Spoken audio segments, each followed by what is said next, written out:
Yeah, we're up to 12. Excellent. It's actually a pretty small class. Anyway, so I know it seems weird, like there should be more people here, but it's a pretty small class.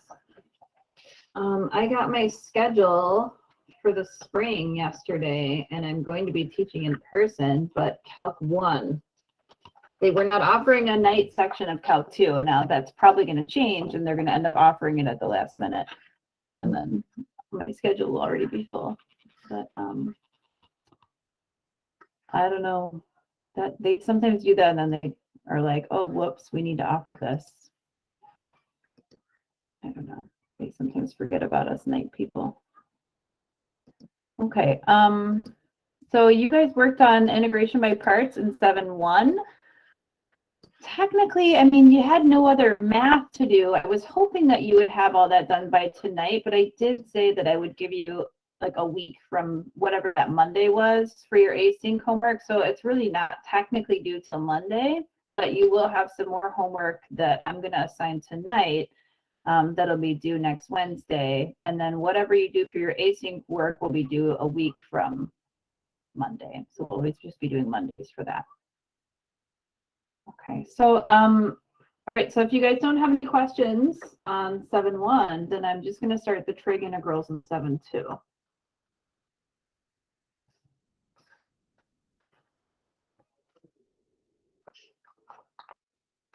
I'm just giving you a second to see if you came up with any questions in the meantime.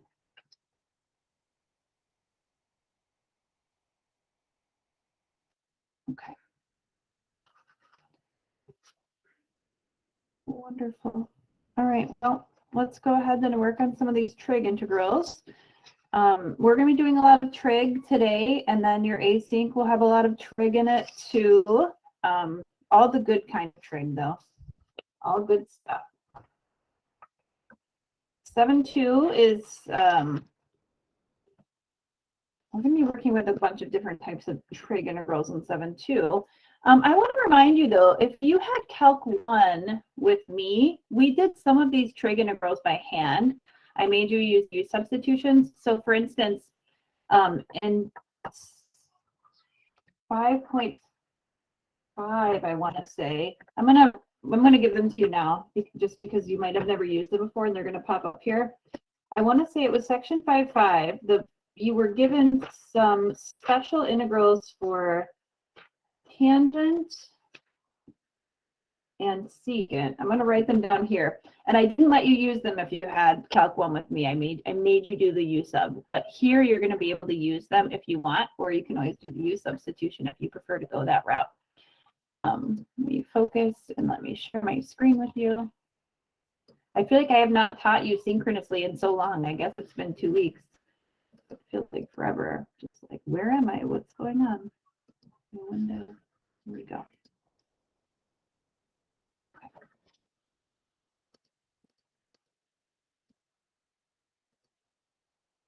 Okay, so 7.2 trig integrals. That's too much.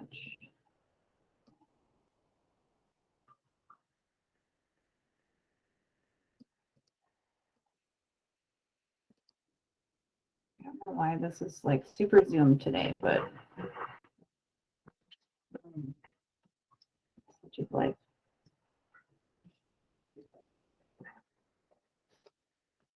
7.2, I think it's officially called trig integrals. I'm on a different page now. Integrals containing trig functions. We'll call them trig integrals.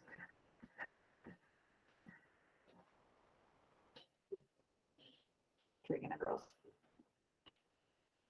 So I'm going to write down a recall, and for some of you, if I tell you to recall, you won't recall because we never talked about it in Calc 1. So maybe I won't say recall. So from 5.5, Calc 1, you were given 2 formulas. We're going to be using them here whenever you need to.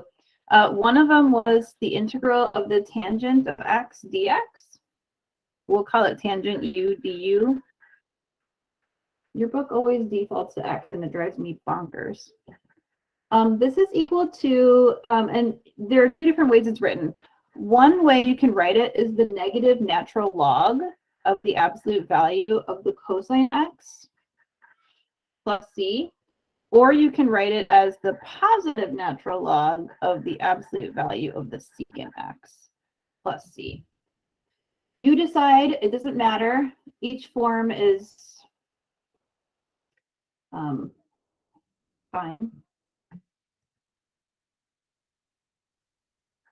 And then the other one is for the secant of u. This is the natural log of the absolute value. Oh, you know what? I switched to x, but I didn't do it when I wrote that down. I'm going to have to go back and switch those back to u's.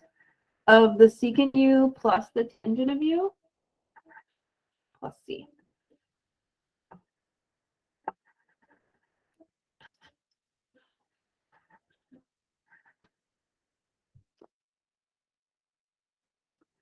It seems like the secant formula you're going to use probably even more often than tangent, which seems counterintuitive, but you'd be surprised how often this one pops up. This is also included on under the content section of D2L. I gave you handouts and formulas. And the first one on there is derivatives and integrals. And I believe this is, yeah, both of these are on that derivatives and integrals sheet on D2L. These are numbers 8 and 10. So when you see it on the sheet on D2L, the tangent one is number 8, and it lists it as negative ln absolute value cos u.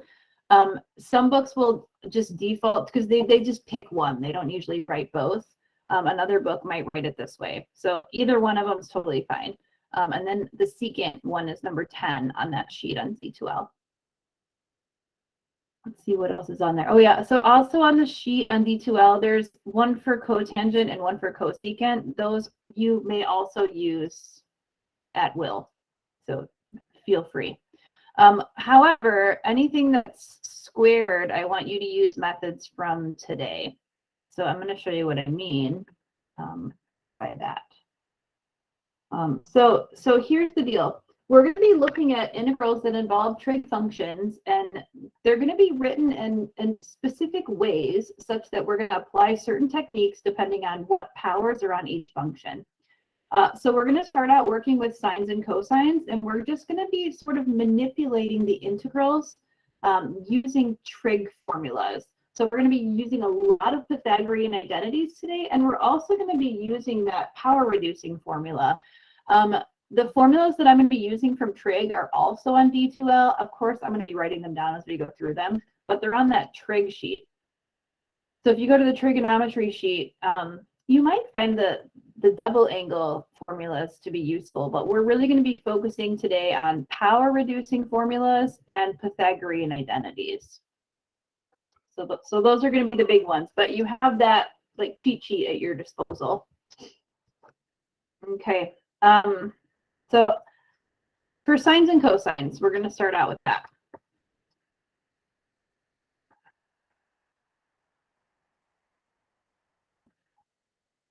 I have some guidelines that I think will help you as you work your way through, because some of this can be a little bit overwhelming. Even though the process itself is pretty straightforward, sometimes we're kind of like, ooh, and not sure how to approach this one.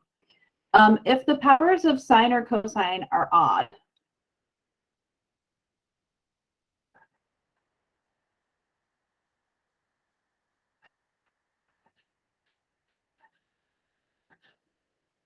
if that's the case, save one power and convert the rest to the other function.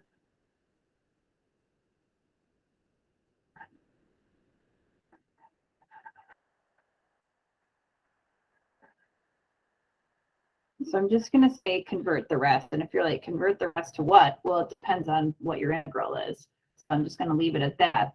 But I think the key takeaway here is that if you're looking at an integral that contains products of sine and cosine, if the powers on them are odd, keep one power. You pick the function, it depends. I will show you some examples, and then you'll convert the rest to the other function using a Pythagorean identity. If the powers of both are even,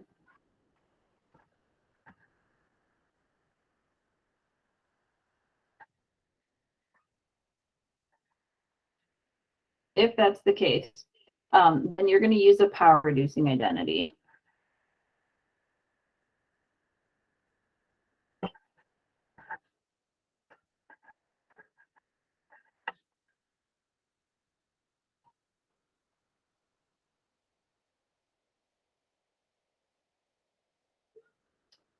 So the ones that we're going to be using excessively here are going to be sine squared u. And the way that it's written on your formula sheet, I'm going to actually write it slightly differently just because I think it'll be most helpful for integration purposes. So instead of taking your numerator and dividing it by 2, I'm just going to write this as 1/2 times the quantity, 1 minus the cosine of 2u.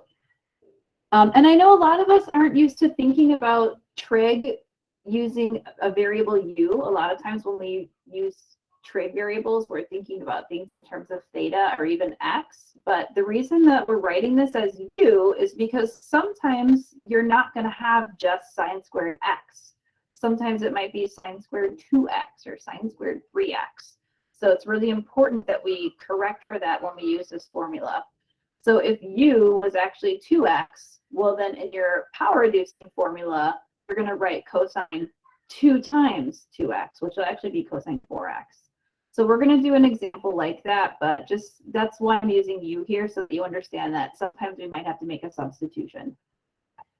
The other one that you're going to use here for sines and cosines is cosine squared u. And this is going to be basically the same thing. It also uses cosine. It just uses a plus sign instead of a minus sign. So 1/2 times 1 plus cosine 2u.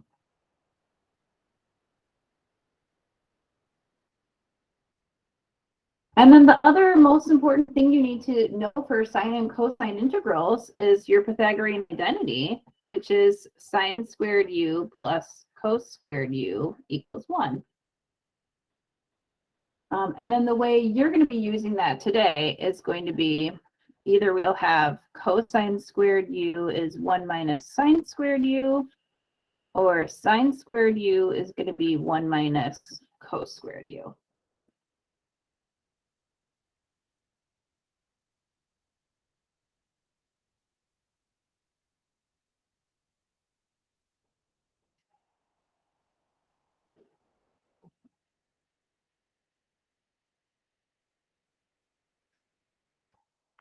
Okay, so I'm trying to lay the groundwork here so that we can go through some examples without having to be like, okay, stop, side note this, side note that. You don't have all the information in one spot.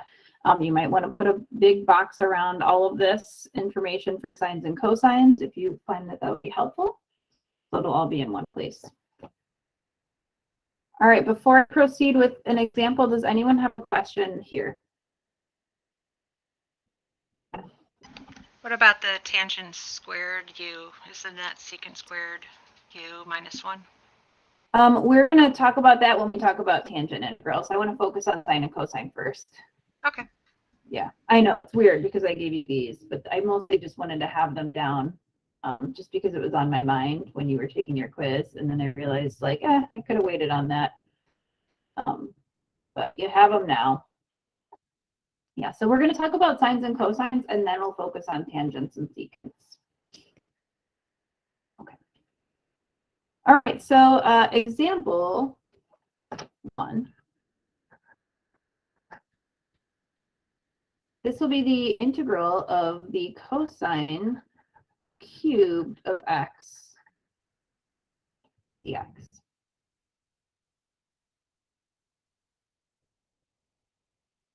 I know it looks very basic, but this is not something that you would have been able to do before using a u substitution. And you have an extremely hard time trying to work this out using any other sort of process. So go back to your guidelines for sines and cosines. If your powers are odd, save one power and convert the rest. When I say convert the rest, I mean convert it to the other function. The reason we do that is because we know that they are derivatives of each other. And you'll see how that works in a second. So what we're going to do is we're going to split one, keep one of these and split the other two off.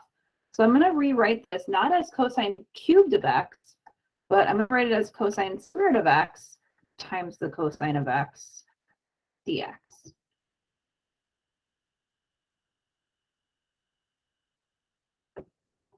So this is the power I'm going to save because it's going to be part of my u substitution here in a minute. And then I'm going to convert the cosine squared x. I'm going to say convert to 1 minus sine squared x.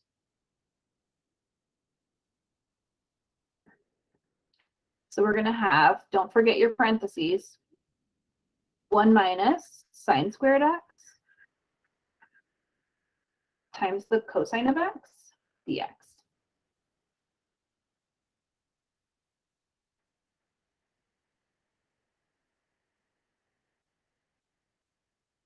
Once you've converted those other powers over to the other function, which in this case would be sine, you're going to distribute.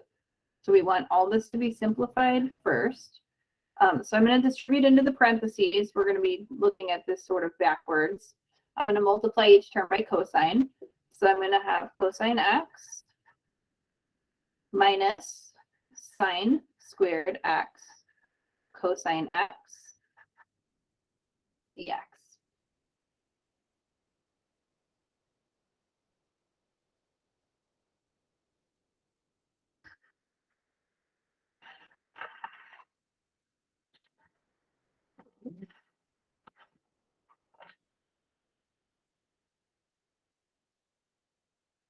And then, if you would like, once you get used to doing these, you don't have to split these up into separate integrals. I just think it's easier to see them as separate integrals.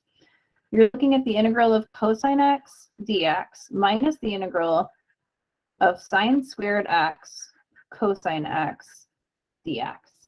Now, if you would like to make this look more like a u substitution, you can write sine squared x as sine x quantity squared. I know we don't usually do that, but we used to do that when we were working with derivatives using the chain rule. We would sort of move that power outside because it sort of made it a little bit more obvious what was going on.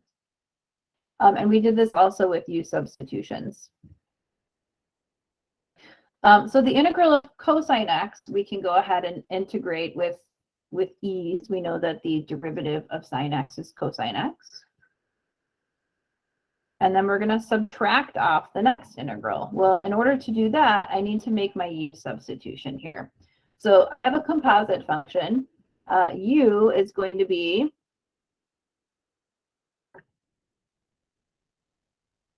sine x. So I'm taking u squared. And the whole purpose of leaving one power of your function there was so that you could make your du. So the derivative of sine x is cosine x dx. So now you can say that you have the integral of u squared du.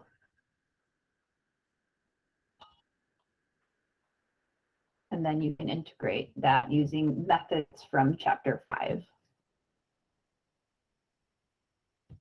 So I have sine x minus 1/3 u cubed plus c, and then back substitute for x.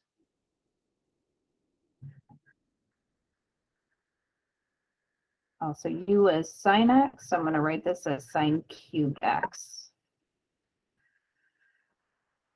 And then plus c.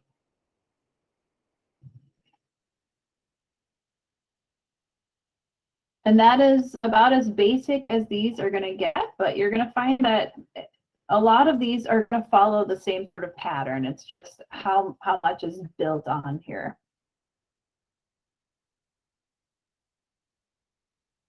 Are there any questions on example 1?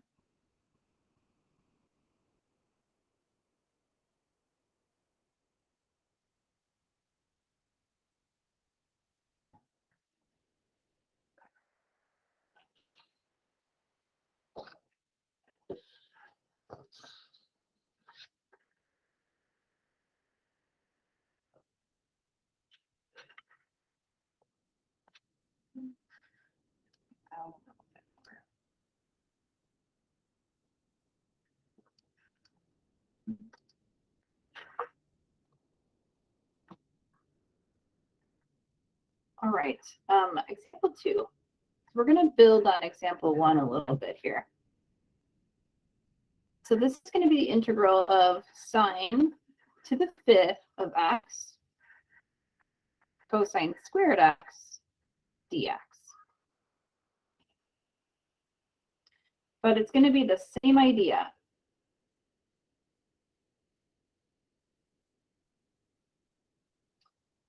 So the rule that I gave you to start out with was, if your powers of sine or cosine were odd, save one and convert the rest. So I have even powers of cosine. I know that you might really be tempted to change this cosine squared x to 1 minus sine squared x. However, if you do, you're going to end up with integrals that only have sine x in them. And then you're going to be stuck because there's nothing that you can do with that. So you're going to have to take the odd powers for sine and break them down. You can write this as sine to the 4th x times sine x. If I were you, though, I would switch them to be sine squared x times sine squared x times sine x and write it out that way, so that since you know you're going to be using Pythagorean identities, you want these in squares. I think that's the easiest way to look at this. And then keep your cosine squared x dx on there.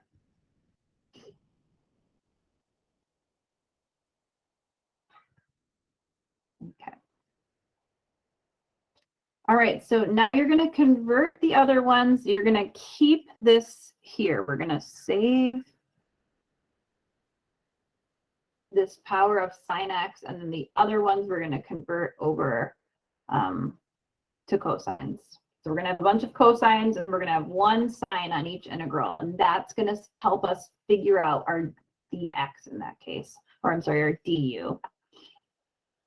Okay, so I'm going to write this out 2 times using the Pythagorean identity. So I know that sine squared x is going to be 1 minus the cosine squared of x. I'm going to do that a second time for the second factor. And then we have a sine x, we have a cosine squared x dx.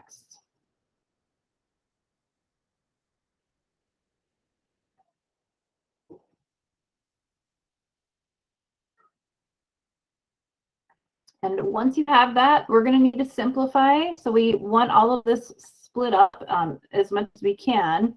So go ahead and multiply these 2 together by foiling. If you wrote this as 1 minus cosine squared x quantity squared, I want to remind you, because I saw a lot of this on your test, and it wasn't just one person. And I tried to write FOIL every time I saw it. There were several of you who went to square a quantity, and instead of actually squaring it, you just squared each term inside your binomial. Remember that when you squared this binomial, you actually have to FOIL it out. You have to multiply it by itself. Okay, so I know we forget that, but you must. So if you don't FOIL it out, then you're missing this 280. And then everything is going to be off because of that. So just a side note, because I saw it on the test more often than I expected.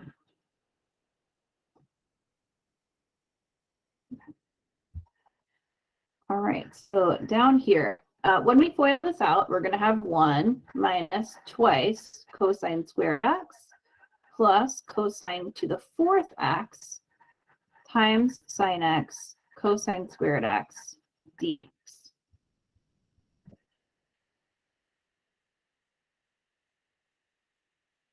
Now, what I always suggest you do before you just start like plowing through things, because I know sometimes we're just like integration robots and we just go.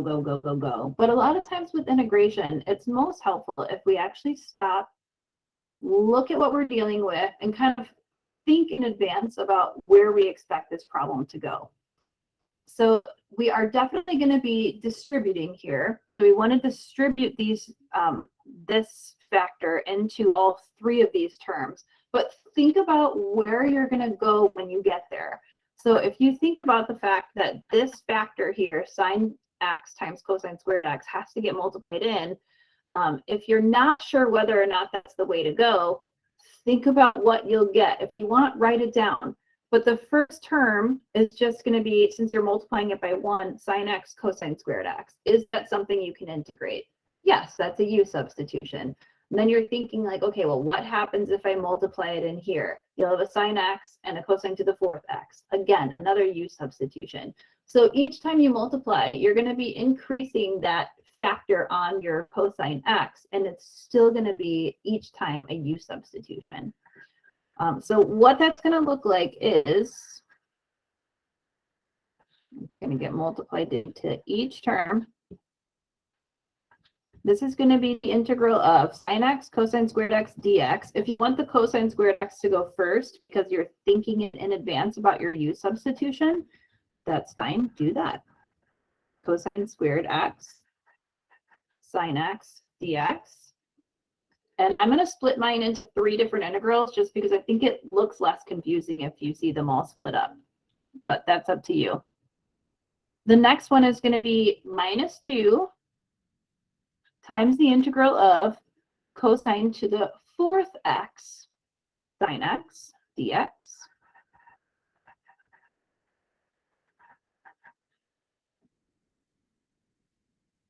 And then for the last integral, when I multiply this together, remember when you're multiplying and you have the same base, you add the exponents.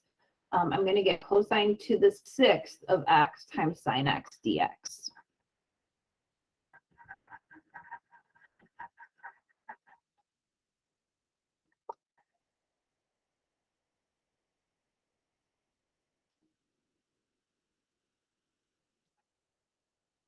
And then you're just going to perform the same u substitution 3 times.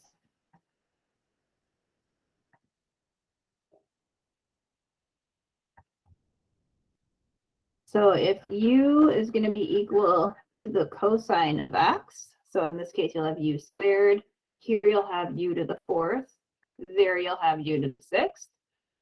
The derivative of cosine is negative sine, so you'll have negative sine x dx. And that's really going to be the only thing you'll have to look out for here is the sign, S-I-G-N, of your answer. So negative du is going to be sine x dx for your u substitution. Are there any questions at this point?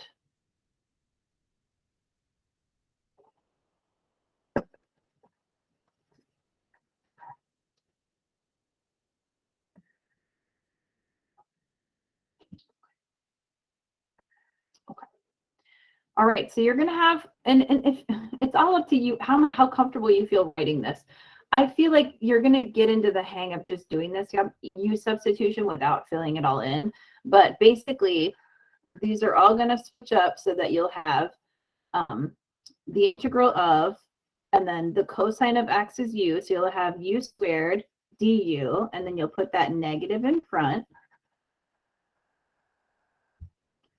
And then since you know that you've got a negative du, the next one will be plus twice the integral of u to the 4th du. And then this one will be minus the integral of u to the 6th du. Right, so this is going to be u to the 6th. That piece is negative du. That's where the negative comes from. That's why the signs are switching on all of these.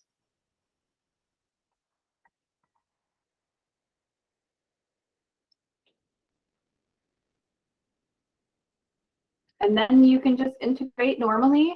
And like I said, some of you are going to skip from here to your actual integral evaluated already, just because you don't actually have to show some of this work if the u substitution is pretty clear.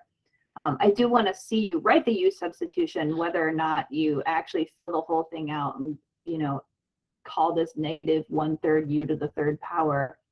That's up to you. You can just automatically back substitute. Then we'll have plus 2/5 u to the 5th, and then minus 1/7 u to the 7th plus c.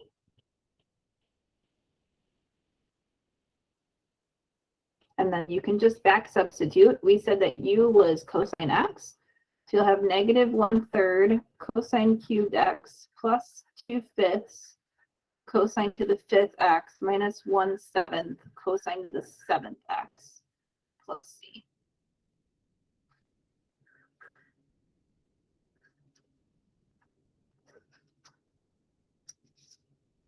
So nothing too crazy there, just some sort of tedious work that you have to keep track of. A little bit of algebra here and there.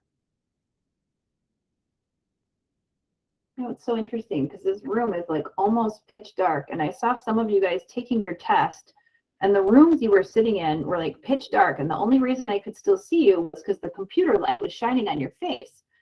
But I still feel like because of all this computer light, I don't even notice that it's so friggin' dark in here. Crazy. I kind of like I like it in a weird way. I feel like I'm teaching out of the Bat Cave or something. All right. Okay, that was example 2. Example 3. So this is where we're going to pull in that power reducing formula.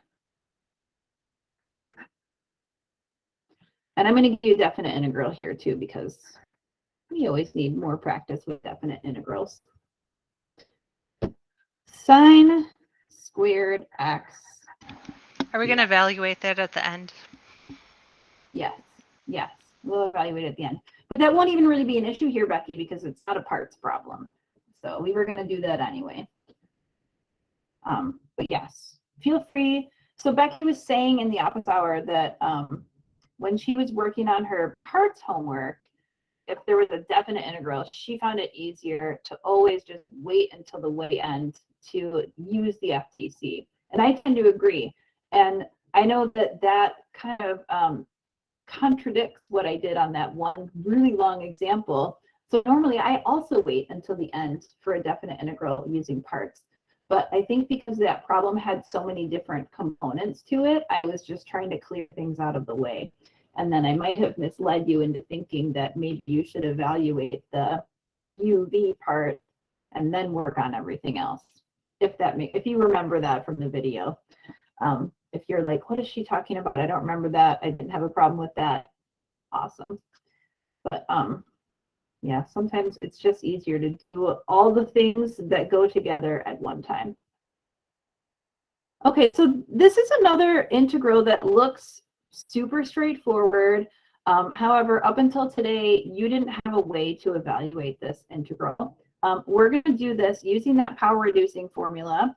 And I gave this to you on the first page, but it was sine squared x is 1/2 times 1 minus cos 2x. I gave it to you with u's, but in this case, we're just looking at x. So you can just go ahead and fill it out as x. And, you know, it's not some major, huge thing to remember. If this is a cosine squared, then it's a plus sign. If it's a sine squared, then it's a minus sign. But this function over here with the double angle is always going to be cosine. You're just wondering, like, is it plus or minus? That's the only thing you have to remember. Okay, so again, I gave you some guidelines on the first page. I'm going to remind you of what they were.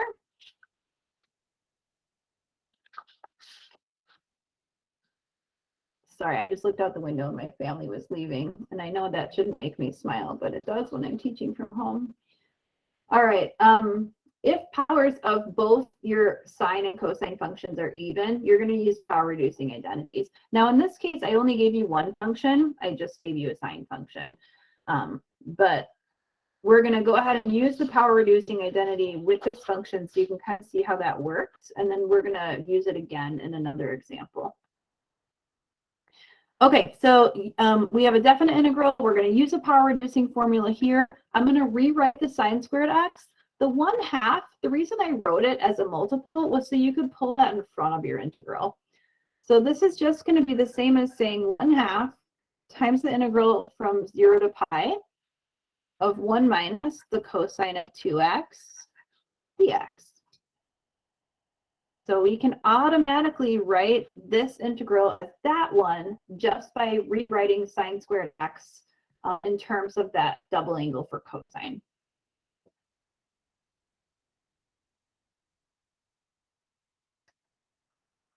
I also found out on the test that some of us don't properly know how to integrate something like sine 2x. I want to say that was the first problem on there.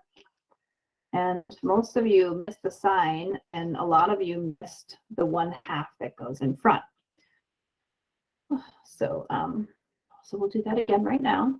But either way, we have 1/2, and then we'll go ahead and integrate this function, and then we'll apply the FTC. Recall, and I'm going to say recall because I've written this down more than once, but it bears repeating clearly. The integral of the cosine of kx dx. So the derivative of sine is cosine, so the integral of cosine is sine. So this is going to be 1/k sine kx. I mean, technically it's plus c, but we have a definite integral. So, but just reminding you, you can either use a u substitution and let u be 2x, du is 2dx, 1/2 du is dx, or you can use this formula. It should, I don't remember exactly where it was introduced, but I've seen it a few times, so feel free to use it.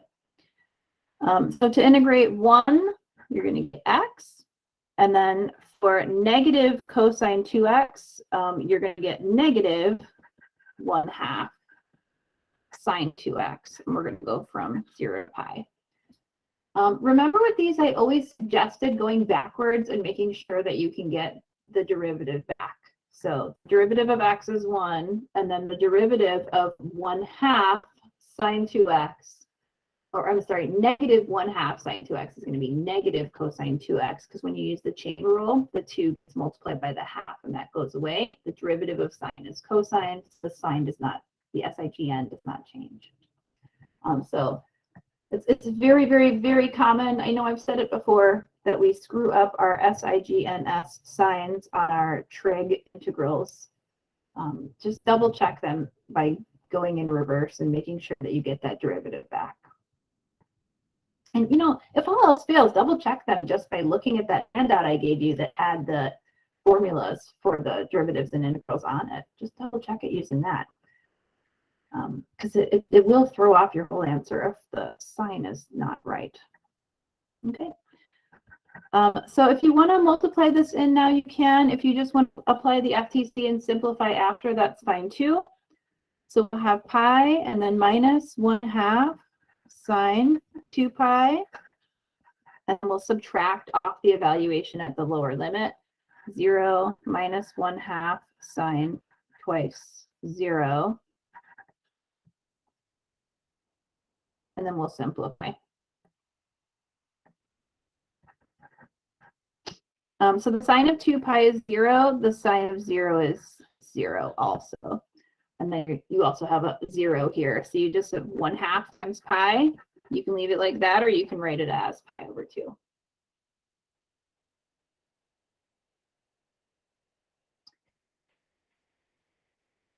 Questions on number 3?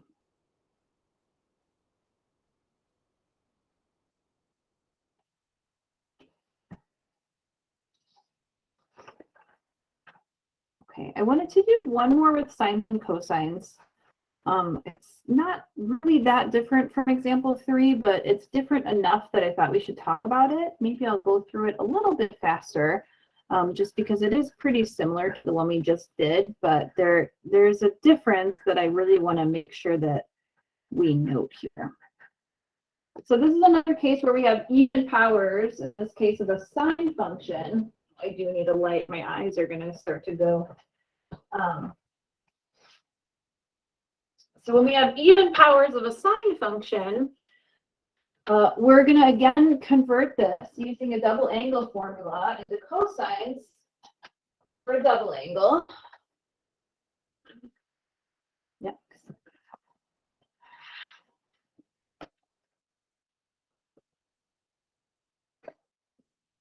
Okay.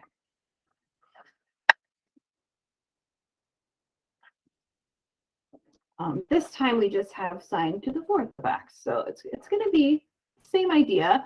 If you'd like, you can rewrite this as the integral of sine squared of x squared dx. When you take a power to a power, you multiply the powers. If you find that that's easier to look at, then go ahead and do that.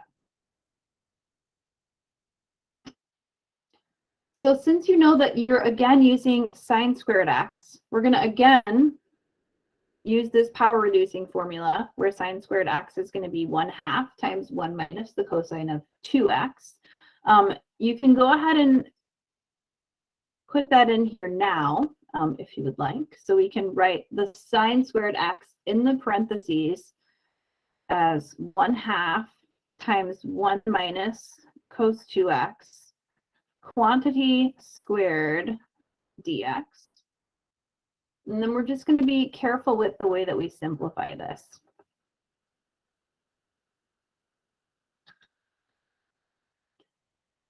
So I mentioned on the previous page that the quantity a plus b squared was not equal to a squared plus b squared. However, there is a rule from algebra that says that a times b quantity squared is equal to a squared times b squared. This you can do if it's multiplication, and I think that's why students mix them up.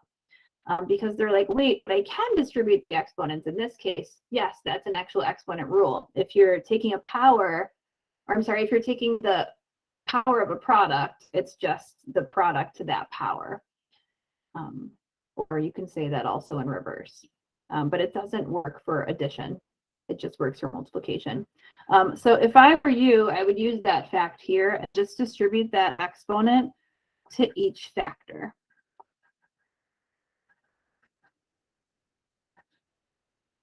And we will get to a point where we simplify this down.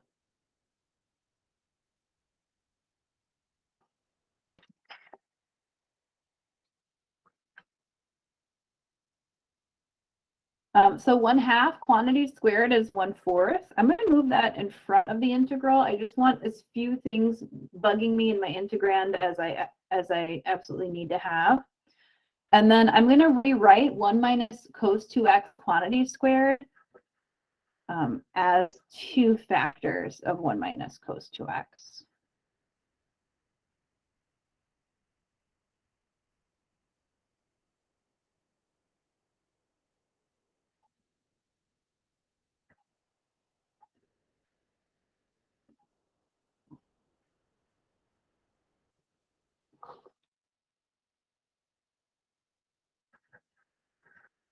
All right, now go ahead and FOIL these two out.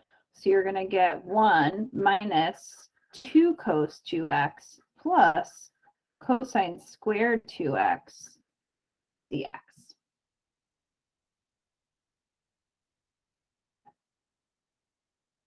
Now this is starting to look a little bit less like some problems that we've done before, because even though we've had problems where we've had multiple terms, each involving sine and cosine, this is the first time that we're seeing now where we need to use a double angle formula or a power reducing formula twice in the same integral. And also we're looking at an instance where we don't just have cosine squared x, we have cosine squared 2x. So I'm going to say here, recall, because it was on another page. Cosine squared u is 1/2 times 1 plus cos 2u. So if it's a cosine squared, then you're still looking at the cosine of a double angle. It's just a plus sign instead of a minus sign.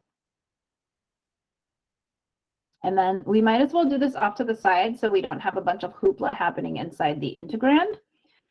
So we can say that if u is 2x, which is the situation that we have in this last term, since we're dealing with cosine squared 2x, then the cosine squared of 2x is going to be 1/2 times 1 plus the cosine of twice 2x. Maybe I need even more grouping symbols in here.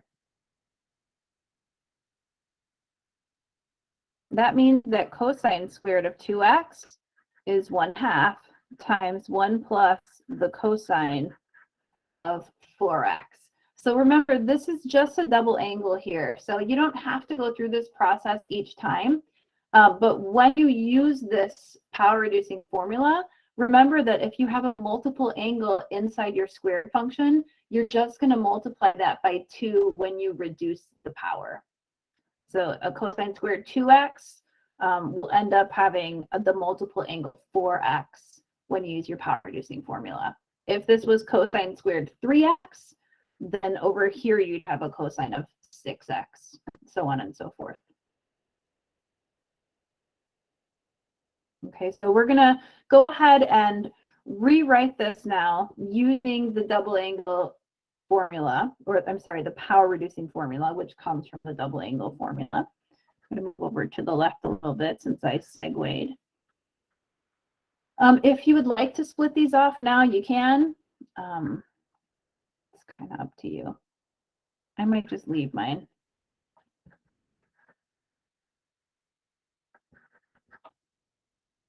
Okay, so these two terms are going to stay the same for right now. We already know how to integrate these without having to do anything using a special formula. But then for the cos squared of 2x, we're going to call this 1/2 times 1 plus the cosine of 4x dx. And now we're just going to go through and simplify and integrate. Are there any questions before I continue? Okay.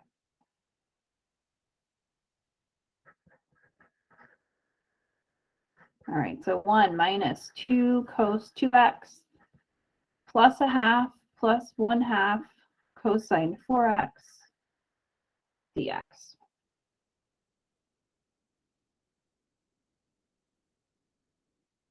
And you're going to just rewrite this until you get it the way you want it. And for all of us, we have a different comfort level of where we want to stop.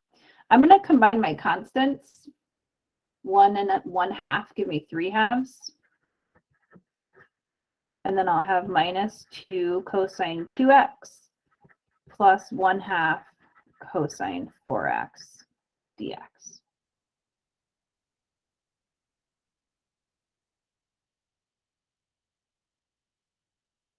And if you want to split this into 3 integrals, that's fine. I'm not going to. I feel like since we don't really need any u substitutions here, we'll be fine leaving it as is, but that's going to be a level of personal preference level for everybody. Okay, so I'm going to keep the 1/4 on the outside. The integral of 3/2 is 3/2 x.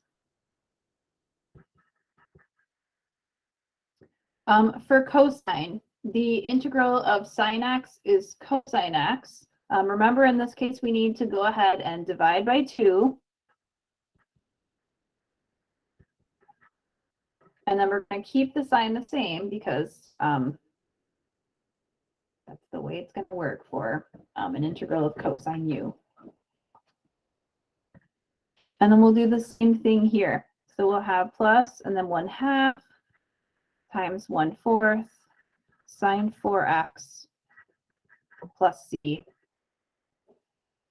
And we don't have a whole lot more to do with this. We'll just multiply the 1/4 in and simplify this character right here, and we should be good to go. Of course, I have like barely any room left. I'm going to try to do a good job here, though. We'll have 3/8 x. And then here I'll have minus 1/4 sine 2x. Four times 4 is 16, times 2 is 32. So I'll have plus 1/32 sine 4x plus c.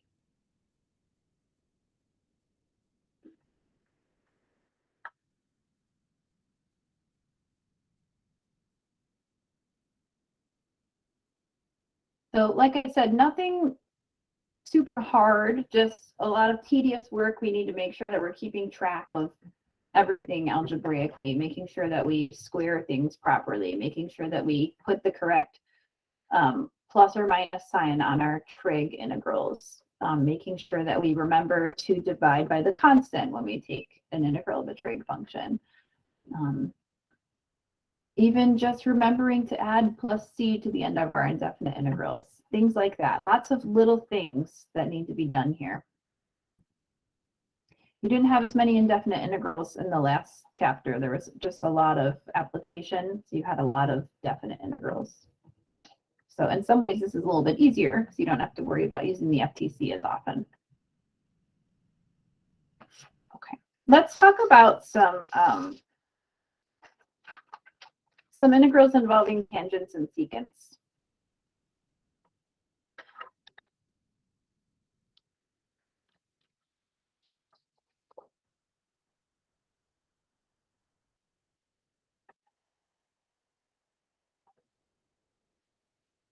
So your rules here are going to be a little bit different just because of the nature of the derivatives that connect tangent and secant. Remember that the derivative of the tangent of x is secant squared x, and that's sort of what's guiding what you're going to be doing with these functions. So for tangent and secant integrals, if the power on your secant is even,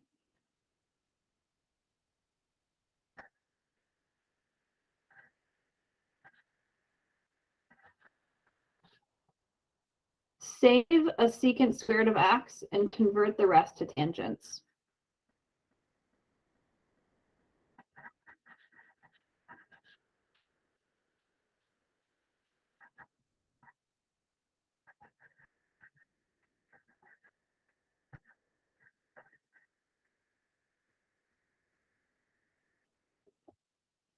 The reason you're going to want those to be tangents is so that in your u substitution, you can let u be the tangent of x and du is going to be secant squared. So you're going to have that secant squared sitting out there ready for your u substitution when the time comes. If the power of your tangent is odd,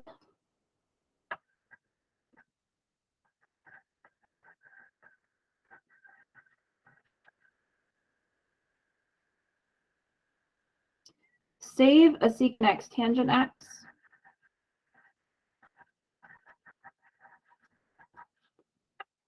And convert the rest to secants.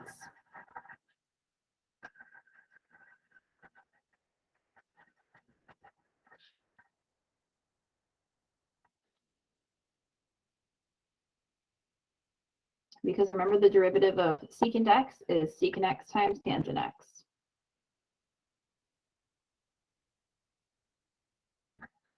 If there are no secant factors, convert to secants.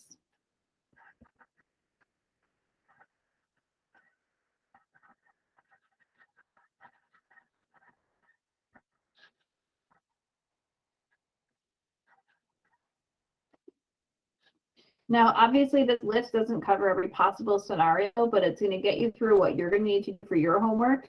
Your book has similar rules. These are just kind of the guidelines that I put into my own words whenever I'm teaching this. But each book has its own way of kind of listing out what to do. But like your book, for instance, has it listed, and some of you might like this. I find it a little bit more cumbersome, but if you're really into the technical definitions for things, sorry, I'm upside down. Wait, I'm already rotated, so I double corrected here. Like for instance, on page 514, oh, I have no space. On the bottom. So they give these like tables. So it says for tangent to the m, secant to the n, if you have this situation, if you have that situation. So they sort of give you some guidelines on how to deal with what. I feel like you have a little bit more leeway also with tangents and secants. You would think it would be the opposite. You would think with sines and cosines, there would be more options. But with sines and cosines, you're a little bit more restricted just because of the behavior of their derivatives. For tangents and secants, you don't necessarily have to do these all this way. I mean, when I grade these tests, some of you will do it in a way that I didn't expect. That always happens, and you'll get it to work out, and that'll be fine as long as you're using these methods, whether you convert one direction or the other, whichever one works is fine with me.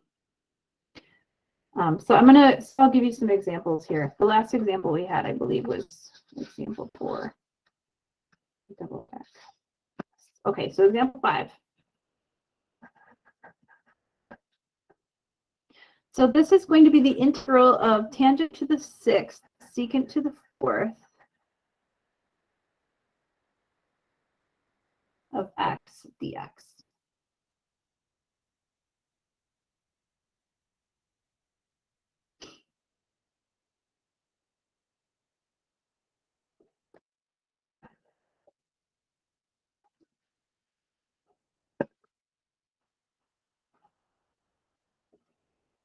If the power on your secant is even, save a secant squared and convert the rest to tangents. Oh, I meant to put that on here. You might want your Pythagorean identities. Tan squared of x plus 1 is secant squared of x. So this doesn't work the same way sines and cosines do, where you're always taking 1 minus the function. You would write tan squared x is secant squared x minus 1, or you could do the opposite. You could say that secant squared x is secant squared x. Yes, that is what I meant to say. You already technically have it though. Tan squared x plus 1. So we actually don't need to write that twice. So yes, so don't think that it's 1 minus tangent squared is secant squared. It doesn't work the same way for that identity. This is what you're going to use. Put a box around it. Again, these are on your trig sheet, but it's helpful to have them in your notes, especially since we're going to be referring to them. Okay, so I'm going to rewrite this so that I have tangent to the 6th of x times secant squared x times secant squared x dx. I'm going to save 2 powers of secant x, and I'm going to convert the other 2 over to tangents.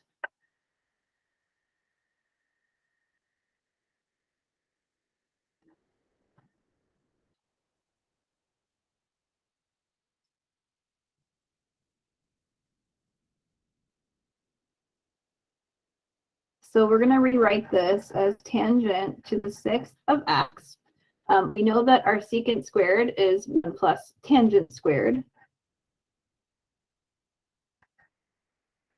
And then I still have that secant squared dx at the end of the integral.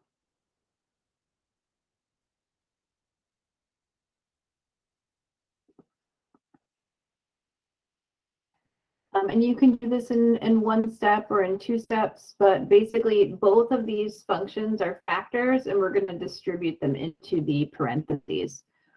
So you would have tangent to the 8th x. Remember, you're multiplying with the same base. You add the powers. Secant squared x dx plus, and you're going to multiply those into the 1 also. So you'll have tangent to the 6th x secant squared x dx. Those parentheses are non-essential, so I'm going to drop them.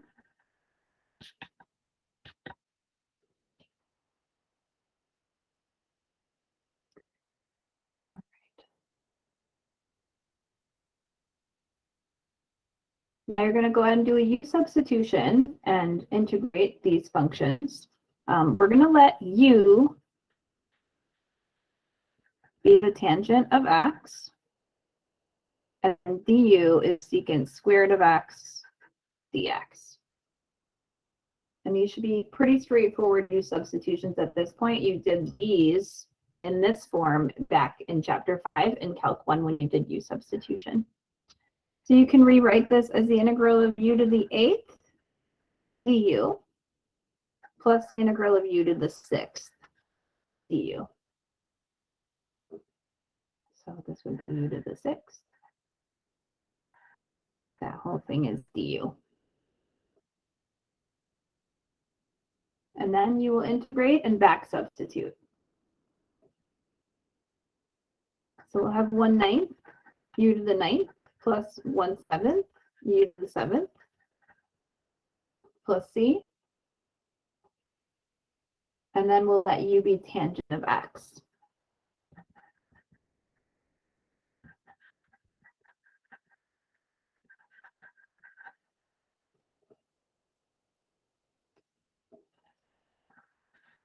And that was example 5.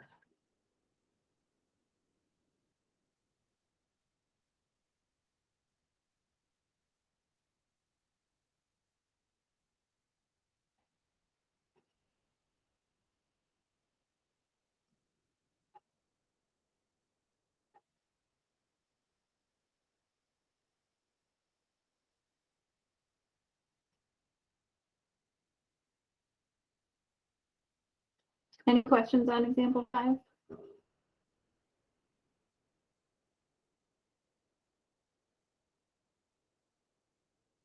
I'm trying to effectively stare into the camera because I find that if I'm on a Peloton ride and my instructor stares at me in the camera and says something like, I see you, you're doing a great job. I'm like, oh, I feel I'm so shaking my head.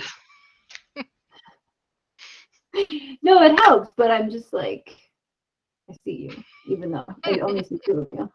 I don't know. It's hard to make a connection when I'm just staring into this camera that's like really high.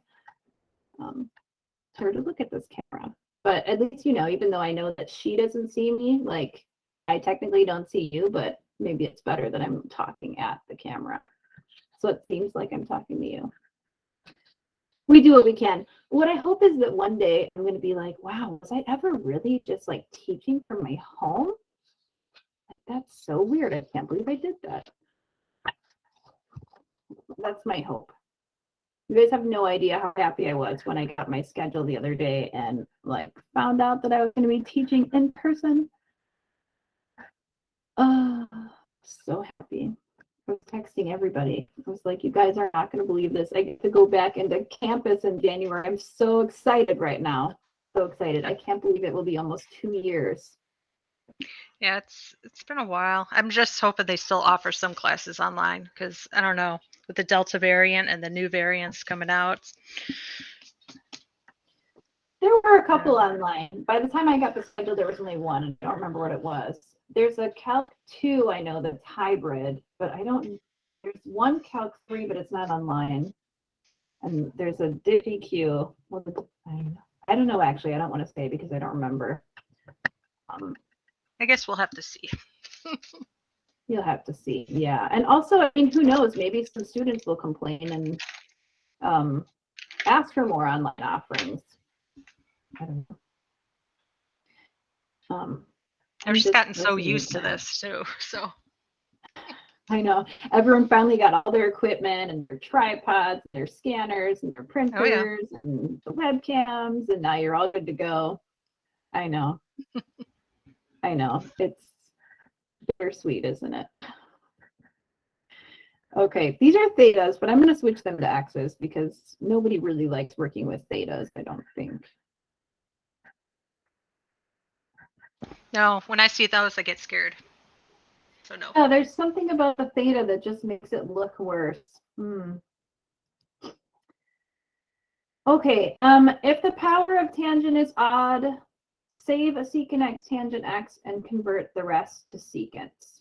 So that's a rule that you're just going to have to not remember because it's written down, but make sure there's a big box around your guidelines so you know what to do. I mean, it is technically an open book test. You just have to remember that you have the guidelines in the book and have them bookmarked so you know where to find them. So I have seen some of your notebooks and they have all those cool little like tabs on them so you can find stuff easily. No, I haven't seen them in person. I've seen them over the camera in the office hour. And I always like when students have their little tabs everywhere. I always like that too. Okay, so this is what we're going to do here. We're going to save a secant x tangent x and switch everything else to secants. So in order to do that, I need to go ahead and maybe rewrite tangent to the 5th x as tangent squared x times tangent squared x times tangent x. And then since I know that I'm going to need a secant x tangent x, I'm even going to pull off one of these secants, and then the rest of the secants I don't really care about. I'm just going to still write them as secant to the 6th x dx. Okay, so tangent is odd, and I'm going to save a secant x tangent x because the derivative of secant x is secant x tangent x. So this is what I'm going to save. These two I'm going to convert to secants.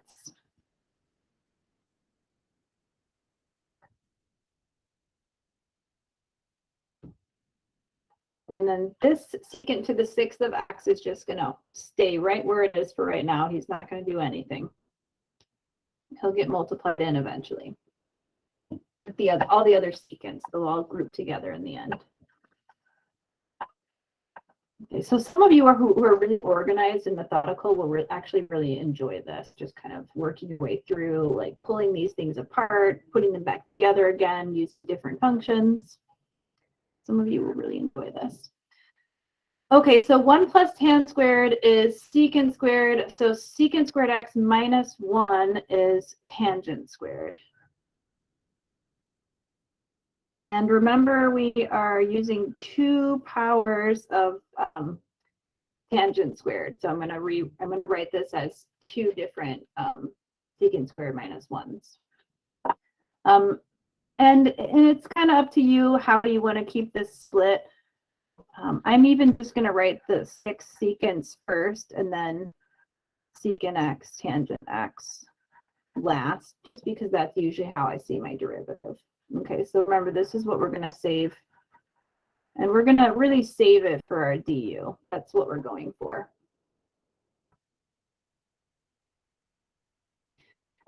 Okay, so right now we're going to work on foiling so that we can get all of these separated to separate terms.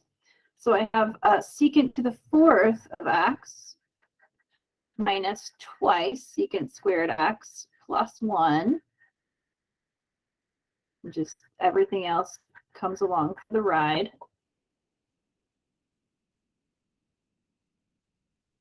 And then I'm going to multiply in this secant to the 6th x into each term. And then I'm just going to tag the secant x tangent x along for the du.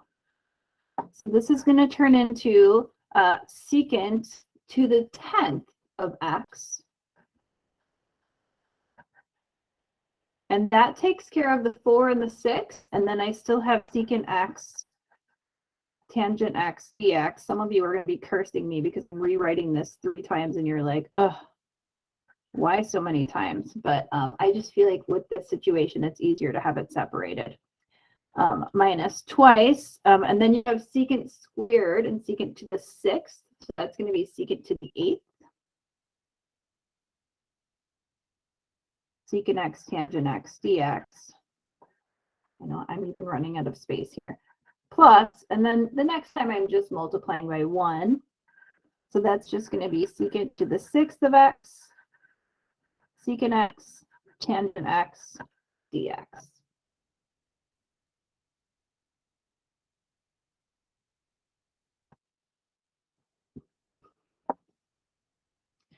So I'm going to mention today, not because I'm trying to embarrass Becky and highlight her, but I just happen to converse with her most often because I've just had her as a student for a while, and she tends to be in the office hour a lot.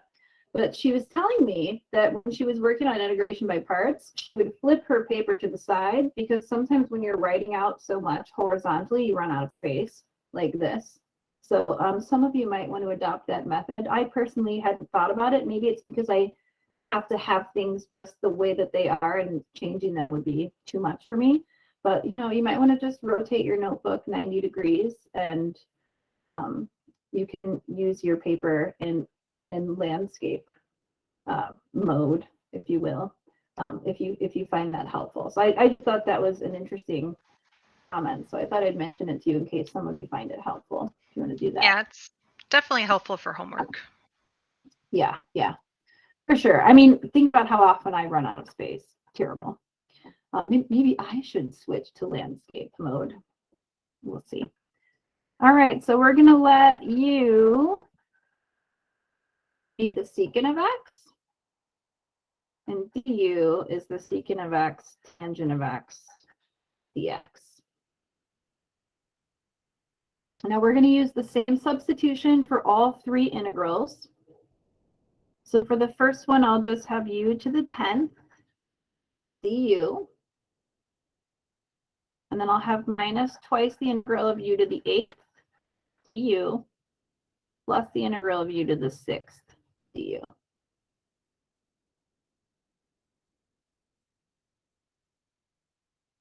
And then we'll integrate and back substitute.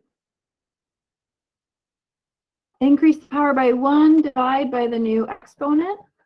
You'll get 1/11th u to the 11th power minus 2/9 u to the 9th plus 1/7 u to the 7th plus c. And then back substitute. We let u be the secant of x. So we'll have 1/11th secant to the 11th of x minus 2/9 secant to the 9th of x plus 1/7 secant to the 7th of x plus c. I just thought about something. I'm not sure if you've had to enter trig functions to powers in Achieve before. I don't know. I'm assuming it'll let you include an exponent and then type your x.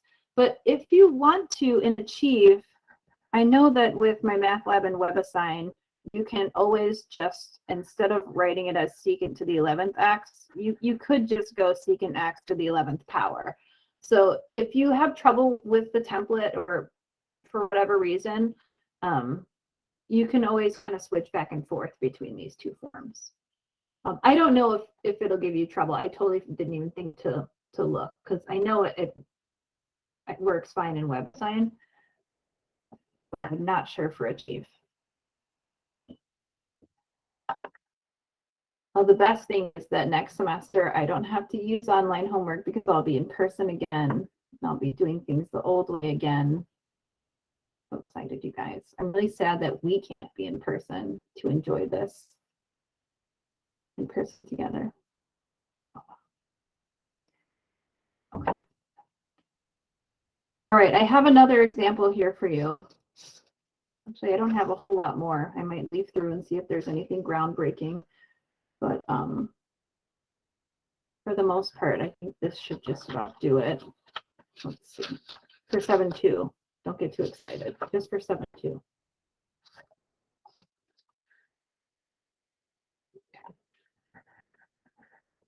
Example 7. This is going to be the integral of tangent cubed x dx.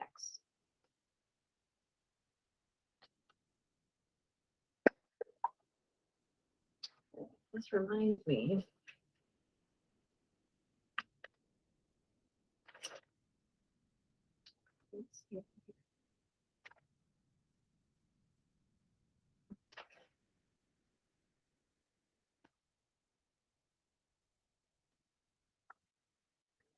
Oh, well, I'll look for it later.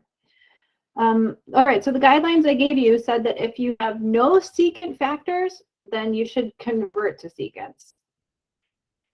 What that means is split off 2 factors of tangent and keep one of them. And if you're like, okay, how's that going to help me? Well, watch and then kind of get a sense for what's going to happen with your u substitution.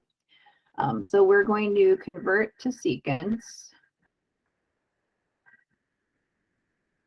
Sorry, that looks like one word. This is like how my 6-year-old writes. He doesn't leave spaces between his letters, between his words. His teacher has to put these vertical lines between them. Like a 6-year-old now. All right, convert to secants. Tangent cubed, we're going to rewrite as tangent squared x. And then we still have a tangent of x dx.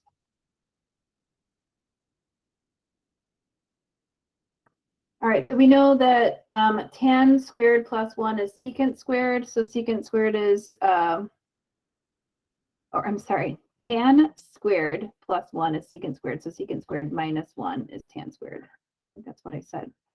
All right, secant squared of x minus 1, tangent of x dx.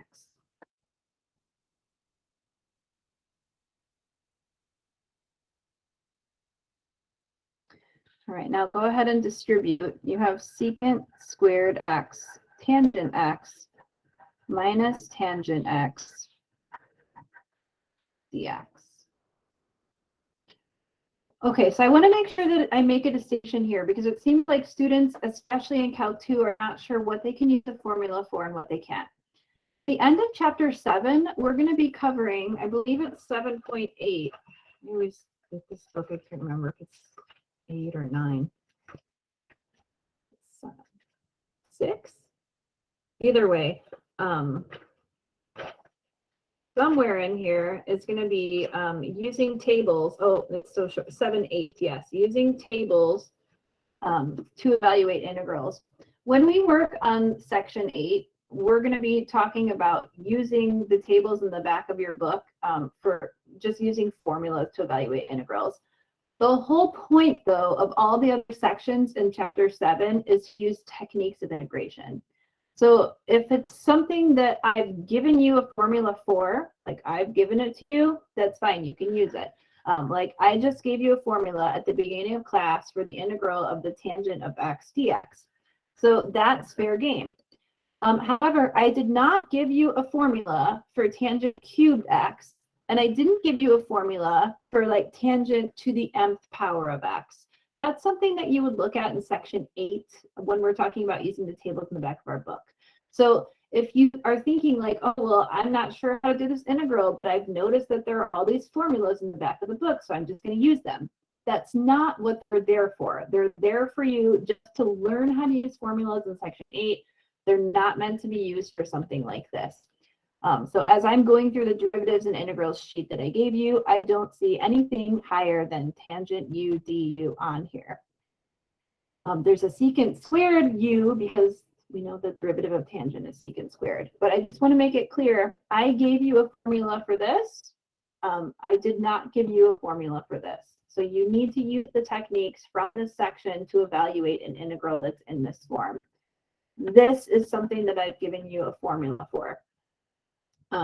Now, you have an option for how you want to look at this particular integral. And if you'd like, you can even split these up so we can focus on one at a time.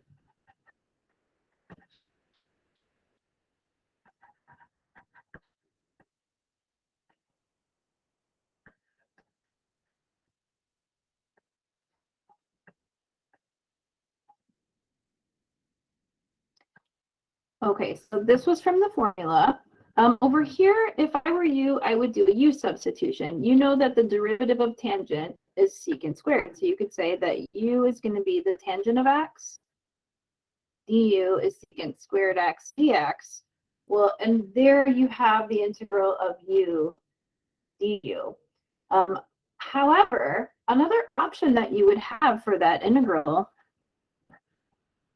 is that you could let u be the secant of x, and du is the secant of x times the tangent of x dx.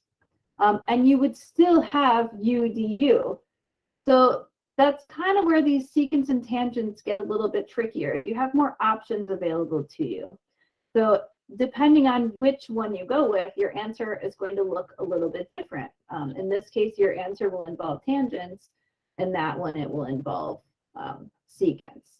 So, I mean, in order to see this one a little bit more clearly, you could rewrite this integral as the integral of secant x times secant x tangent x dx. Well, now you can see it. Either way, you'd have a u du, and your u function's different. So Achieve should be set up to accept alternates in a case like this.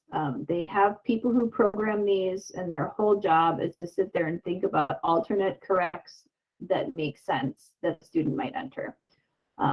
So it should not be an issue. But if you find that you've really been banging your head over a problem, you can't figure it out, and you thought you had it right, and you think something like this might have happened, let me know. I'm going to use this substitution with the tangent. So I'm going to say that this is going to be the integral of u du. So there's your u.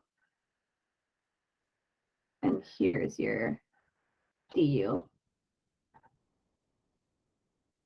And then this integral right here would be 1/2 u squared, which would be 1/2 tangent squared x. For your other integral, I gave you two formulas for this. One of them was the natural log of the cosine of x. This was on the first, this was the absolute first thing we did, and it's like the last thing that we're using. I didn't want to forget it, and I got a little carried away. The integral of the tangent u is the natural log of the secant u. If you want to use the negative one, fine. I always use this one, natural log secant u. So this will be minus the natural log of the absolute value of the secant of x plus c. So that comes from that integral.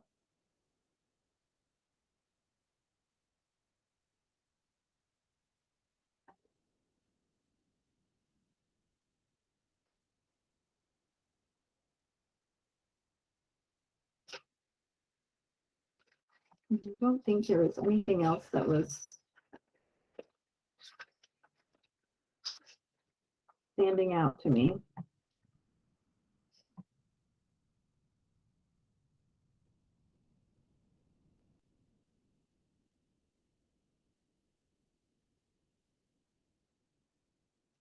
This should be good.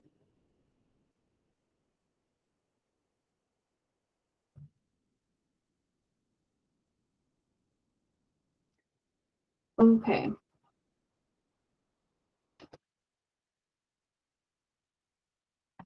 That was 7.2. I'm going to introduce 7.3 to you.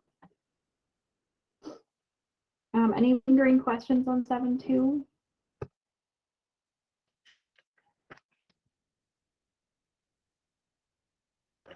Think I'm good.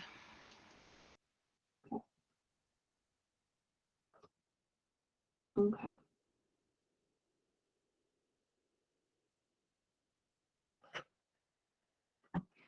Wonderful. We'll see what WebAssign Achieve has available for homework. Lately, it's been slim pickings. Okay. 7.3. This is trig substitution.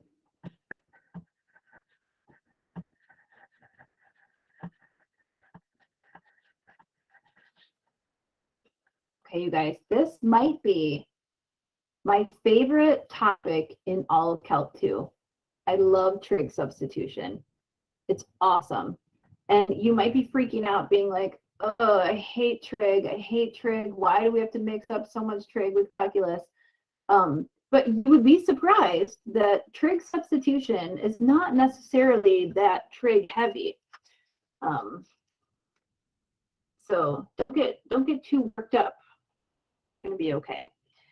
I'm going to give you some formulas. Your book gives these formulas to you using x. I'm going to give you u because a lot of the time you're not going to have x. You're going to have some function of x. And I want to make sure that we understand how to use these. So the goal of trig substitution is that we're going to take a function that is some sort of algebraic function in x.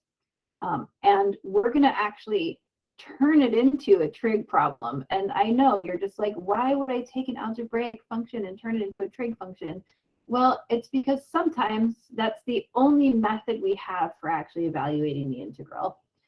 So I'm going to give you some formulas, and we're going to set up some triangles so that you'll have a good idea of what substitutions to use when. And then we'll start just working through some examples where you're doing these substitutions. Now, obviously, I don't have time to do all of 7.3 now, So my goal is just to sort of get you started, get your feet wet, and then I'll finish 7.3 in the asynchronous lecture, which I'll probably record tonight. And then I'm also going to do 7.4 tonight. 7.4 is super short. And 7.4 is the section where I was telling you previously that you were going to have to complete the square at some point. A lot of that's going to happen in 7.4. So 7.4 is basically just going to be taking functions that involve trinomials and completing the square on the trinomial and getting it into a form so that you can use trig substitution on it. So they don't actually include this in the trig substitution section. They made it its own section, but it's just a really small section. So I'm going to be doing trig substitution now on your asynchronous work. I'll finish the trig sub, and then in 7.4, you'll still be doing trig sub, just with a little bit of additional work completing the square. And then we'll work next Wednesday on 7.5, which is going to involve partial fractions for expanding your integrands, which is also one of my favorite things. I love this chapter. This whole chapter is my favorite chapter. I love this chapter. I really do. It's wonderful. Okay.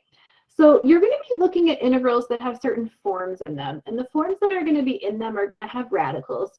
Sometimes you're going to have a radical that has subtraction underneath. Sometimes it'll have addition. But depending on whether you have addition or subtraction and the order of the subtraction, you're going to use a different method. Now, it doesn't necessarily have to be the case that your integrand looks just like this. So for instance, the first type of thing you're going to see is a situation where your integrand involves the square root of a squared minus u squared. Now, that doesn't mean that you're taking the integral of the square root of a squared minus u squared. It means that that is somewhere embedded in the integrand. So you're going to do a substitution and you're going to sub out everything in the integral.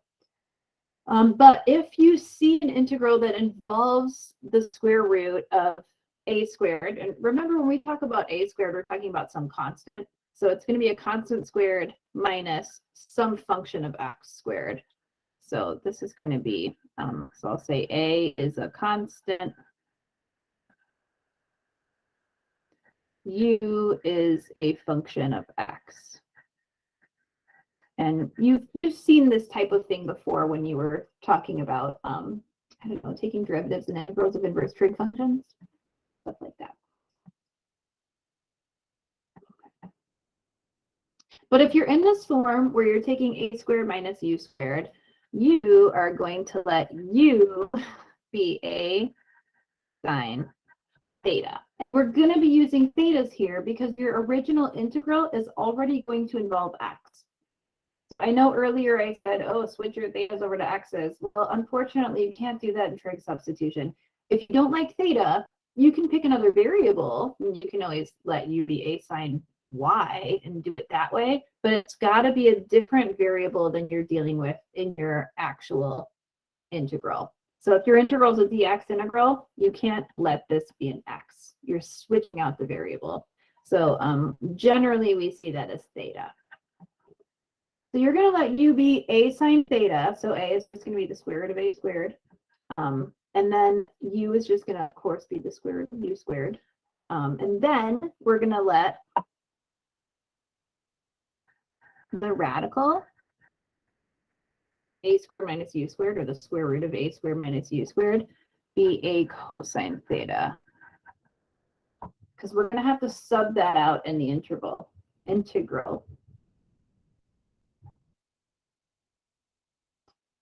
And then we're going to have theta between negative pi over 2 and pi over 2.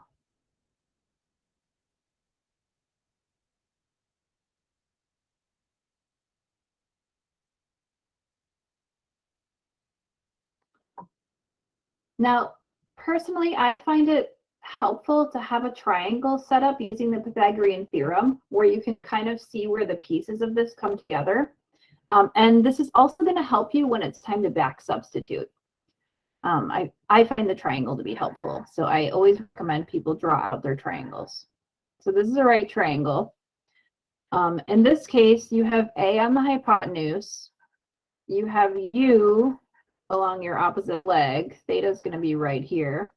And then your adjacent leg is going to be the square root of A squared minus U squared.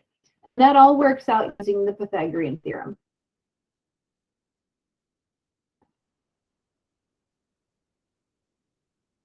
So you could take this leg, square it, add it to this leg squared, and then the square root of that is your hypotenuse. So if you ever couldn't remember, it's there. But now you can sort of see where these substitutions came from. Remember that the sine of theta is the opposite over the hypotenuse. So the sine of theta is going to be the opposite, which is u, over the hypotenuse, which is a. So that means sine theta is u over a. So you could divide both sides by a to see that. Same with the cosine of theta, but with the cosine, you're using adjacent over hypotenuse. So the cosine of theta is the adjacent over the hypotenuse. So it's just your square root of a squared minus u squared divided by a. So that's how you'd get that cosine there. So that's really where this comes from. It's just being able to sort of pull these pieces out of your triangle. But that's just going to be one scenario. So this is one substitution that we're going to use in a specific case where our integral involves a function that looks sort of like this. You could have a different scenario, in which case you would have the square root of a squared plus u squared. Again, a being a constant, u being some function of x. Now, if that's the case, your substitution is going to change because notice that your triangle would have to change. If you have the square root of a squared plus u squared, then it must be the case that this function is actually on the hypotenuse. If this was on the hypotenuse, then you're going to let u be a tangent theta. And then you have the square root of a squared plus u squared is a secant theta. And then your triangle that corresponds to this similar triangle is going to have this square root of a squared plus u squared on the hypotenuse. And then we'll have a along that adjacent leg, and u is going to be on the opposite.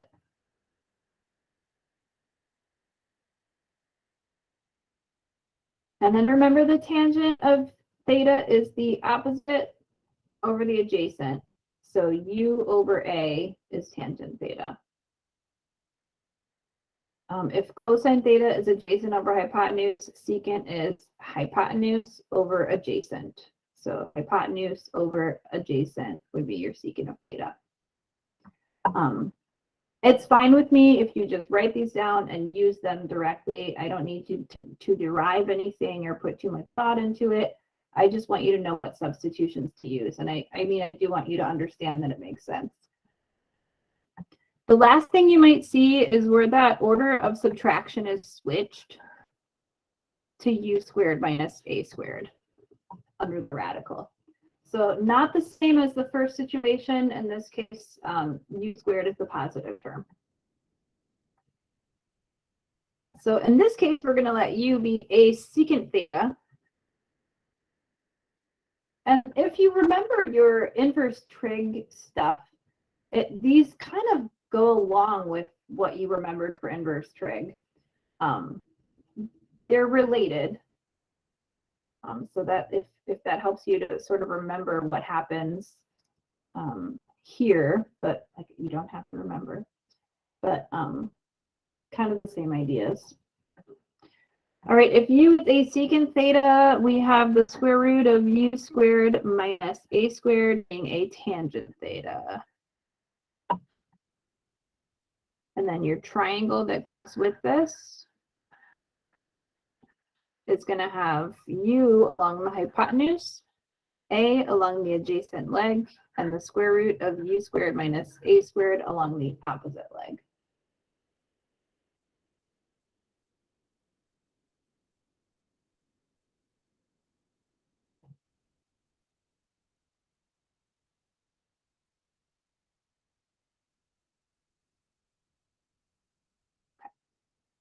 So this is the information that you're going to need for this section. It's possible that you might need to use some information from 7.2 when you integrate your trig functions. Likely, very likely, but you will be back substituting in the end. Before I begin, does anyone have a question on the preliminary information?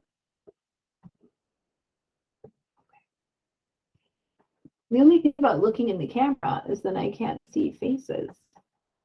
Only two to see. I have to use my peripheral vision. All right, example 1. This is going to be the integral of the square root of 36 minus x squared dx. This is going to be super basic variation on trig substitution. Now, I want to remind you that this is a more simplistic version of the examples you're going to see, because the only thing this integral has in it is the radical function itself.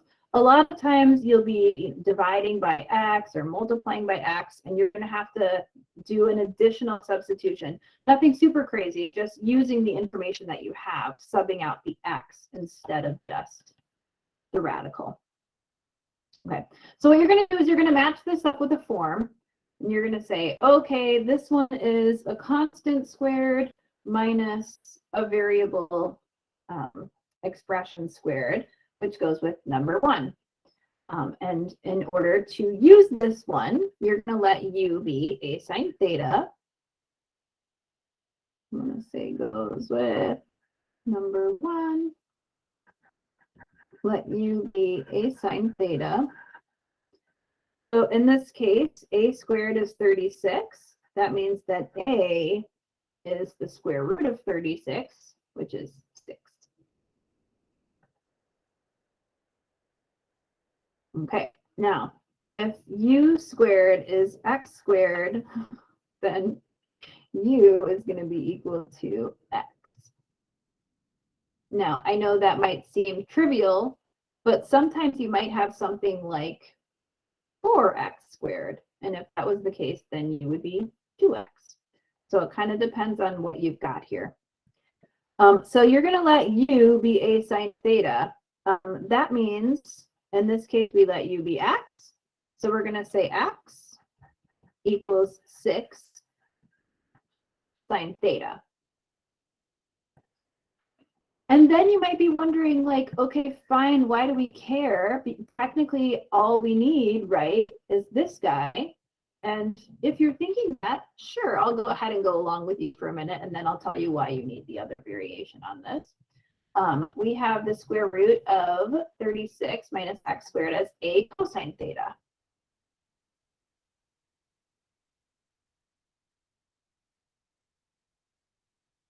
So this a squared minus u squared under the radical was a cosine theta. Well, we said that a was 6. So our radical is going to be equal to 6 cosine theta. And I'm going to show you what students do here that's incorrect. So they're like, okay, fine, all I have to do is a substitution. No problem. I've got the integral of 6 cosine theta. And then they just integrate as though the dx wasn't even there. You must sub out your dx. You have to. You cannot evaluate an integral involving theta with a dx on it. And you can't just act like the dx isn't there. You must substitute it out. In order to get the dx, that's why you needed the x here. If x is 6 sine theta, then dx is 6 cosine theta d theta. So the derivative of sine is cosine.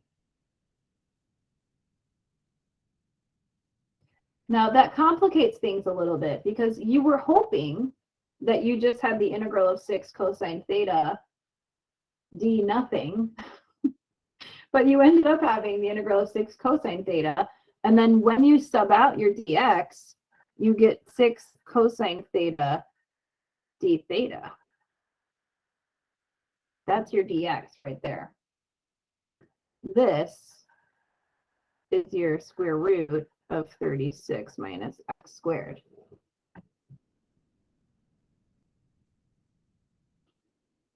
Everything must be accounted for, including your dx. I know I've said that now 2 times. I'm going to say it again for a 3rd time. Everything must be accounted for, including your dx. You must sub out the dx. If you don't, you won't have a variable of integration, and you'll be missing pieces of your integral. You'll be probably oversimplifying. In some cases, your dx might help you, and you'll be able to cancel some stuff out because of it. Not in this case, because you don't have anything in the denominator. Okay. Now, you're going to use your techniques from 7.2 to solve this integral. Before I do that, does anyone have a question on the substitution or the way it was set up? So if you're very methodical about this, you're just going to follow the directions that I've laid out here for you. Just make sure all the pieces are where they're supposed to go, and then just make sure everything is accounted for from your original integral. All right, now we're going to simplify this. I'm going to multiply 6 and 6 together to get 36. I'm going to leave that on the outside. Then we'll have cosine squared theta d theta. Now, we just went through a whole section where we talked about power reducing formulas for trig functions. So we're going to use that again here. I'm going to leave the 36 where it is. And I know for a power reducing formula, if it's cosine, I'm going to have a half and then 1 plus the cosine of 2 theta d theta.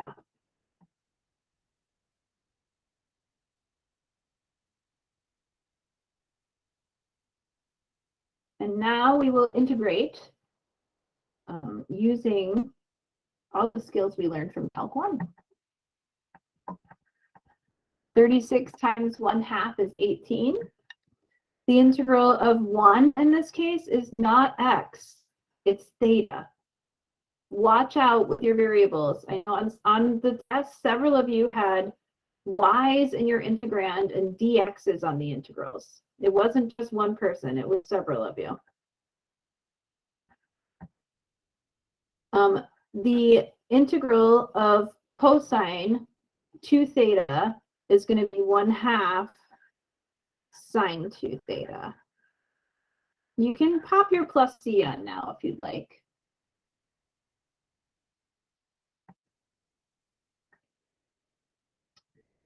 And if you want to distribute the 18 now, because you know you're going to have to back substitute and you just want to have everything kind of laid out, that's fine. Distribute the 18, you'll have 18 theta plus, and then 18 halves is 9 sine 2 theta plus c. And when you get to this point, you're going to back substitute.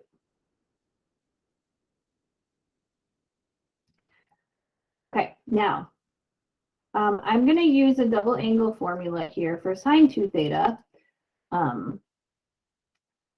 If you're going to back substitute for theta, you're going to have to go ahead and go back to your original substitution. So if x equals 6 sine theta, we need to get theta by itself. You have a couple different ways of thinking about this. We could go back down here and say that x over 6 equals the sine of theta. And then if you're trying to get theta by itself, you can apply the inverse sign on both sides.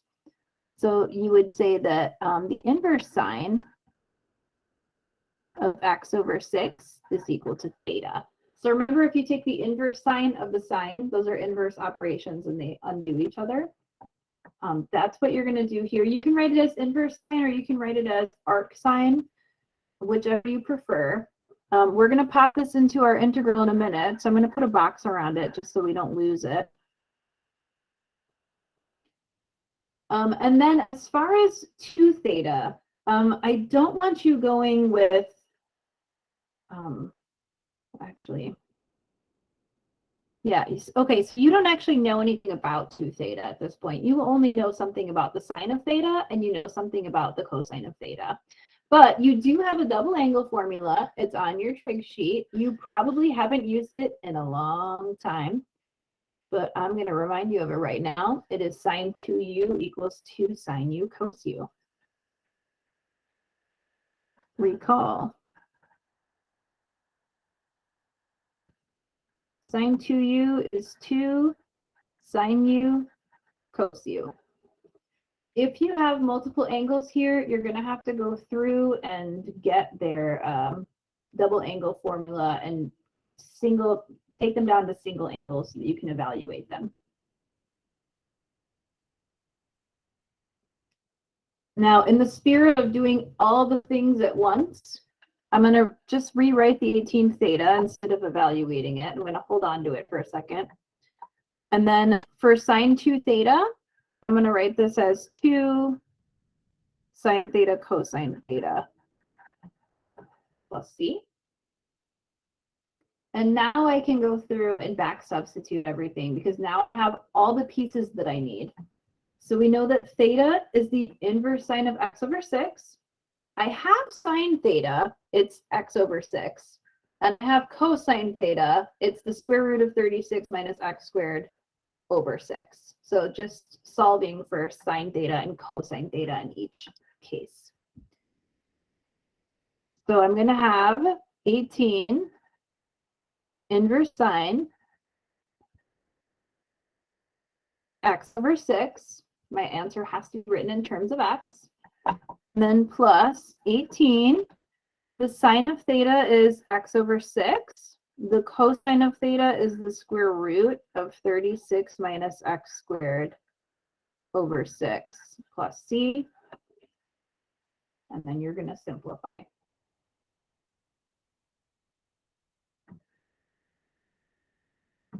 There's not a ton to simplify, but definitely simplify between the 18 and the 36 in the denominator here.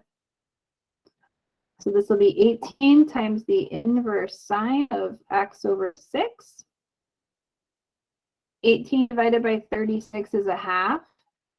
And then you have x times the square root of 36 minus x squared plus c.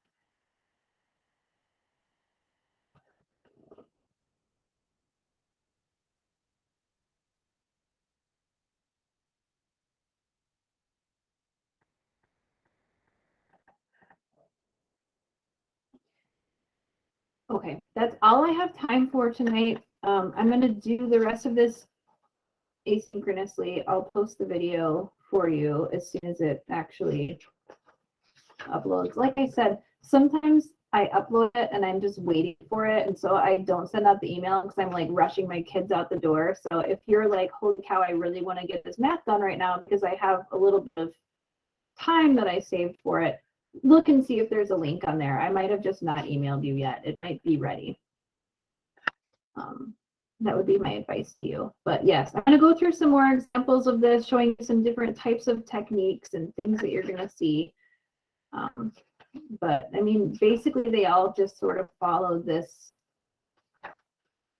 these general guidelines, just making the substitution and then going back to the type of work that you did in 7.2 to work on the trig integral. And then sort of, I guess, the additional step on that would just be working with your trig functions to back substitute. So I'm going to put up some homework now for 7.2 so that you guys can get started. For 7.3, that'll be the stuff that I'll wait on so that you'll have a couple extra days to do it. But I'll put that up sooner rather than later. I still have 20 minutes for my office hour. If you wanted to stick around, feel free to do so. Otherwise, that's all I have for you tonight, and I'll see you next week, next Wednesday. It's so far away. Have a wonderful evening. Bye. Have a nice evening. Bye, Jared. You too.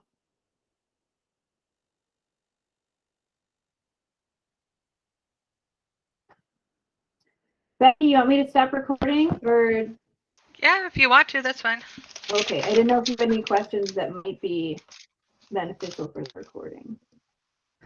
Not that I could think of. I was just looking over the notes to see if I had anything.